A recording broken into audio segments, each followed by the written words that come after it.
Hau da, perkusioa, aurrera korrikatzea, ensaioa, plakatzea eta aurrei erakusteko zentzuk diren rupiaren baloreak eta oinarrizko jokamoldeak eta gerora goiza pasatzeko elkarrekin. Eta politia izan da nola, eskolakoak etorri diren eta kaleko jendea baita sartu da, animatu dira jendea eta oso ondo pasa dugu.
Emakume errugbilarien lehenengo topaketa hontan, ikuste dut ze giro honean aidean herrialde ezberdinetako emakumeak elkarren artean jokatzen, eta gaurkoan ere ikusi ahal izan dugu kirolaren bitartez lurralde ezberdinetako jokalariak Euskal Herriaren kohesioan elementu garrantzitsu bat izan daitekeela, kirola bera ere bai ez. Gainera rugbiaren kasuan, rugbiak dituen baloreak udalbiltzak dituen balorekin bat egiten du. La verdad es que es una valoración muy positiva el hecho del deporte femenino, el deporte vasco, las competiciones aquí de los distintos equipos de Euskal Herria y sobre todo realzar la visibilización del deporte femenino.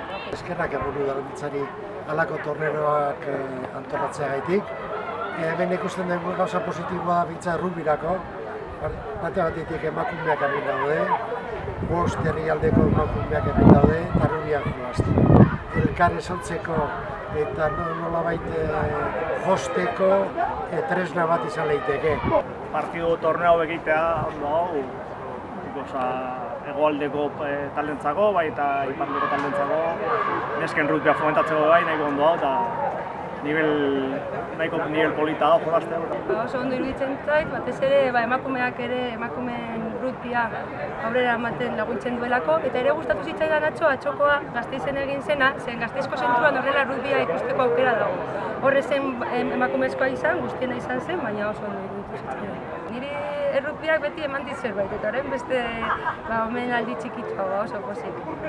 Nik uste rugbiak batez ere eman didala, emakumeen errugbia bultzatzen dugu alde batetik, eta bestalde pasatzen dugu rato bat denon artean, eta gero gainera hirugarren demolariarekin eta dena, eta gainera horrelako musikarekin eta dena oso gustora.